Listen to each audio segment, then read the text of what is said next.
Now, let's talk about your current CD, Come Around Again. Yeah. How has the fan response been to that album? The fans, it's always surprising to me what the fans appreciate and what they, you know, will set aside until the next record comes out. It's been good. You know, there's been. I feel like each time I put a record out, there's a song or two on each record that people just really embrace and really want to hear.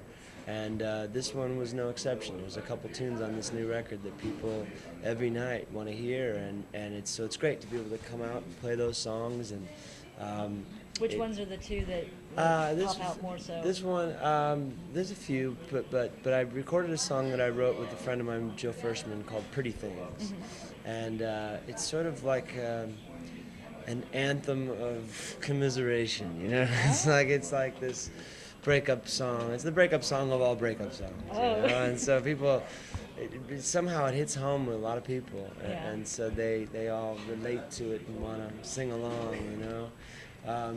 But then there's a couple other ones. There's the first song on the record is a song called Foxy Jane, Right. and that just seems to be one that gets people like, Yeah, it has that rocking groove and to grooving, it. and they feel it, man. It's Yeah. like, wow, okay, I can listen to this.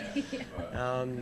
You know, there was a song called Close Enough that was sort of a topical, current events kind of thing, and people seemed to like that one. I think as well because it had a nice rock and groove to it.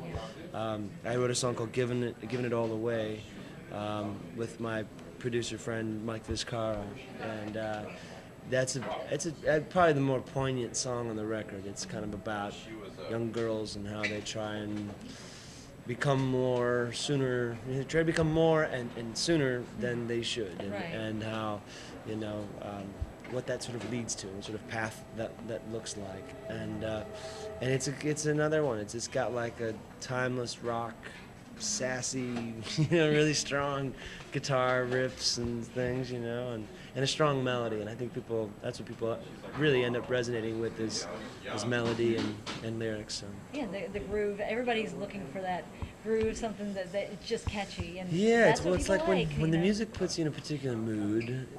Okay, you're on board, you're listening, and you like it. And then when the lyric comes in via some really, it's a melody that grabs you. It's like if it all lines up the right way, that's what I think makes for a great tune. So. Yeah, and when I listened to you, I noticed that there's some similarities between you and like Mark Broussard, which I don't know if you've played with him before. Or we not. haven't, but we share a lot of friends. Yeah, and Josh Hogue is the one who kind of keeps telling both of us about each other. And yeah, I'm surprised it hasn't happened Yeah, yet. I mean, it would be a good fit. It would be a good fit. Yeah, we're very similar in that regard. I think we have a penchant for the same, sort of vintage record collection. Yeah, well, exactly, and I think the audience is really similar, and I think he would gain people from your audience and vice versa. I think he would gain people from his audience. Yeah. It's just a matter of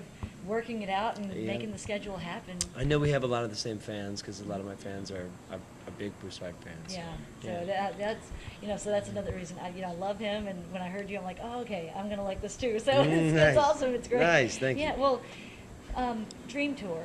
I mean, if you could pick 2 or 3 artists or bands to go out with you, money's no object, and they can't say no to you. It doesn't have to make sense either. Right. Who would you pick? It's such a good question because you think I sit around with this list that I'm checking off. There are a few artists that I would love to go out and play with. I would love to go play for Bonnie Raitt's fans. I think that would be really cool. I'd love to go play shows with Katie Lang.